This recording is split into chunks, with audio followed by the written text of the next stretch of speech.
রাজধানীর ধানমন্ডি থেকে আমাদের সাথে যুক্ত হচ্ছেন নগর পরিকল্পনাবিদ ডক্টর আদিল মোহাম্মদ খান। ডক্টর আদিল মোহাম্মদ খান, আপনাকে স্বাগত।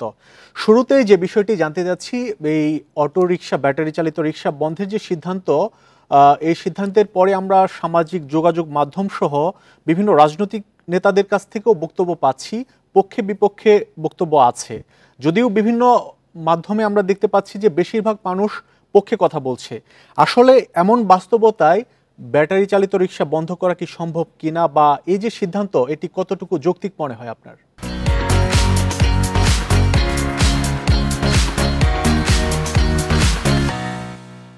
আসলে এই অটো রিকশার দাবির বিষয়টা যে এবারই বন্ধ করার দাবি এবারই প্রথম এসেছে এমন না। এর আগেও হাইকোর্টের মাধ্যমে বিভিন্ন ধরনের রায় এসেছে। এবং এই বছরের শুরুতে যখন আমাদের এই বিগত প্রধানমন্ত্রী তিনি যখন এই অটো রিকশার ব্যাপারে যখন আন্দোলন হয়েছিল, প্রথমে একটা ঘোষণা দিলেন সাবেক যোগাযোগ মন্ত্রী। তারপরে এই প্রধানমন্ত্রীর মাধ্যমেই পরবর্তীতে কিন্তু এটাকে এক ধরনের বৈধতা দেওয়া হয়েছে। তারপর থেকেই ঢাকা শহরের বুকে যেখানে আগে চলতো না, সেটা একদমই বন্যার মতো সেই অটোরিকশাগুলো চলাচল শুরু হলো। এখন অটোরিকশা নিয়ে কিন্তু রাজনীতি হয়েছে। কখনো অটোরিকশা নগর পরিবহনে কিভাবে চলতে পারে, সে কিভাবে চললে তার গাইডলাইন কেমন হবে, কারা চালাবে, সেই রিকশার গঠন কেমন হবে, সেটা নিয়ে সরকার কখনোই সেইভাবে আলোচনা করেনি। এবং এই আলোচনা করার পেছনে কারণ হচ্ছে যে এই অটোরিকশা যে সারা বাংলাদেশে অবৈধভাবে চলছে, সেটা হচ্ছে যে সেখানে রাজনীতির সাথে যুক্ত কিছু লোক এবং কিছু আইন শৃঙ্খলা রক্ষার বাহিনী, তারা এখান থেকে মাসোহারা পেতেন। এই মাসোহারার কারণেই তারা কি করে সেটাকে নিয়ে কখনোই এটাকে মেইন স্ট্রিমে আনার জন্য যে ধরনের কারিগরি সমাধান এবং সেটাকে কিভাবে পলিসি গাইডলাইনে নিয়ে আসা উচিত সেটা কখনোই ভাবেন নাই। বরঞ্চ এটা এখন অবস্থা যেটা মহিরও পরিণত হয়েছে এই অটোরিকশাটা। ঢাকাতে আপনি 8 মাস 10 মাস আগেও এত অটোরিকশা ঢাকার বুকে ছিল না। হয়তো প্রান্তে চলতো, সেগুলো এখন সড়ক মহাসড়কে চলে এসেছে। এবং এইটা হচ্ছে আবার পাশাপাশি গত সরকার বা দীর্ঘদিন ধরে ঢাকা শহর সারা বাংলাদেশে গণপরিবহনের সংকট, সেই সংকটটা আসলে তার প্যারালাল একটা ডিমান্ড তৈরি করেছে। সেই ডিমান্ডের সুযোগটা নিয়েছে অটোরিকশা। তাহলে এই যে একটা নেক্সাস গুলো হয়েছে, আমাদের গণপরিবহনের সংকট ছিল, রাষ্ট্র কি ঘুমিয়েছিল?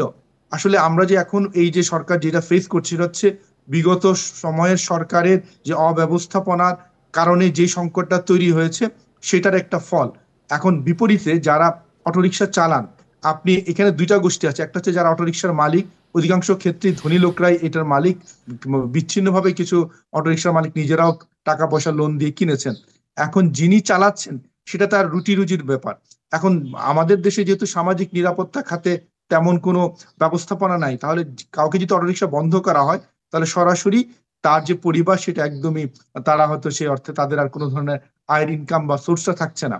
তাহলে এই বাস্তবতাগুলোই আসলে সমস্যার ক্রিটিক্যালিটি এত বেশি। এবং যেটা বলা হচ্ছে ঢাকা মহানগরে 10 লক্ষের ডক্টর মতো আদিল লোক। মোহাম্মদ খান, আরেকটি বিষয় জানতে যাচ্ছি, এই যে অটোরিকশা বন্ধের যে সিদ্ধান্ত, এখানে 40 থেকে 50 লাখ সারা দেশে এখন অটোরিকশার সংখ্যা। এর সাথে জড়িত সব মিলে একটি অটোরিকশা 2 বেলা চলাচল করে, দিনের বেলা এবং রাতের বেলা 2 ভাগে এটি ভাড়ায় চলাচল করে বেশিরভাগ ক্ষেত্রে। এতে বলা চলে 1 কোটির মতো মানুষ এর সাথে জড়িত কোনো না কোনোভাবে। তো এই অটোরিকশা যদি বন্ধ হয়ে যায়, তাহলে তাদের বিকল্প কর্মসংস্থান কি হতে পারে? এখানে দেখেন, প্রথম বিষয় হচ্ছে এখানে শুধু ঢাকা মহানগরী কোর্ট বন্ধ করেছে। এখন অনিরাপদ বাহন হলে সেটা কি শুধু ঢাকা মহানগরীর জন্য অনিরাপদ? তাহলে বাংলাদেশের গ্রামে অঞ্চলে যদি কোনো অ্যাক্সিডেন্ট ঘটে, সেটার দায় কি রাষ্ট্র নিবে না? এটাকে বিচ্ছিন্নভাবে এখনো চিন্তা করা হচ্ছে ঢাকা মহানগরে বন্ধ, তাহলে অন্য জায়গায় কি চলবে কিনা, চললে তার মেকানিজম কি হবে, এটা পুরো মানে কম্প্রিহেন্সিভলি দেখতে হবে। সারা বাংলাদেশি অটোরিকশাগুলো চললে তার নিয়ম কানুন কেমন হবে। আর বন্ধ যদি করি, স্ট্রেট ওয়ে সবগুলি কি অনিরাপদ কিনা? কারণ অটোরিকশার মধ্যে বিভিন্ন ক্যাটাগরি অটোরিকশা আছে। হ্যাঁ, এখানে একদমই দুর্বল অটোরিকশা আছে, আবার কিছু রিলেটিভলি হেভি, যেগুলো অনেক ক্ষেত্রেই তার হচ্ছে যে স্পিড কন্ট্রোল করার ক্ষেত্রে বা তার ব্রেক করার ক্ষেত্রে ক্যাপাসিটি ভালো আছে। তাহলে সেটার মধ্যে ক্যাটাগরাইজেশন দরকার, যে আপনি কোনটাকে বন্ধ করবেন, কিভাবে করবেন। আর বাস্তবতা হচ্ছে আমাদের শহর এলাকাতে অনেক জায়গাতেই আপনার পুরো গণপরিবহনের বিকল্প হিসেবে অটোরিকশাটাই সাধারণ মানুষের বাহনও হয়েছে। তাহলে সেই সাধারণ মানুষ অটোরিকশা না পেলে সে কোনটাতে চড়বে? তাহলে অনেকগুলো প্রশ্ন আছে এখানে। এখন আবার যেগুলো বন্ধ করব, ফর এক্সাম্পল, তাহলে সেগুলোকে কি মান উন্নয়ন করার কোনো ধরনের সুযোগ দিব কিনা? ঠিক আছে, মান উন্নয়ন করলে এই ফরম্যাটে এই আদিল গাইডলাইনে। মোহাম্মদ খান, আরেকটি বিষয় জানতে যাচ্ছি, অটোরিকশা কি পুরোপুরি বন্ধ করা সম্ভব কিনা, আর এই অটোরিকশা যানজটে কতটুকু এটি বাধা হয়ে দাঁড়াচ্ছে, যানজট তৈরি করছে সড়কে, কি মনে হচ্ছে আপনার কাছে? অটোরিকশাটা যানজট করছে কোথায়, সেটা আবার বড় শহরে একরকম, আবার অনেক গ্রামীণ এলাকাতে, ছোট শহরে সেটাও আরেক রকম। মানে এটা আপনি কোনো কিছুই শুধু মানে এক লাইনে উত্তর দেওয়া যাবে না, যেটা যানজটে তার অনেক ভূমিকা, বা অনেক জায়গাতে রুরাল ইকোনমিতে তার পজিটিভ কন্ট্রিবিউশন আছে, আবার অনেক জায়গাতে প্রচুর অ্যাক্সিডেন্টও হচ্ছে। এটাকে এই জন্যই এই পুরো বিষয়টা এখন এমন ভাবে তার সাথে প্ল্যানিং, সেফটি, আবার গ্রামীণ ইকোনমি, আবার লিঙ্কেজ ইন্ডাস্ট্রি, আবার পরিবেশ দূষণের, ব্যাটারিগুলো পরিবেশ দূষণ করছে, অনেক মানে বিষয় ডাইমেনশন এখানে চলে এসেছে।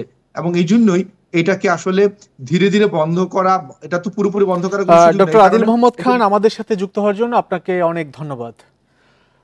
অটোরিকশা বন্ধের সিদ্ধান্ত হয়েছে সে বিষয়ে আমাদের সাথে যুক্ত ছিলেন নগর পরিকল্পনাবিদ ডক্টর মোহাম্মদ আদিল খান।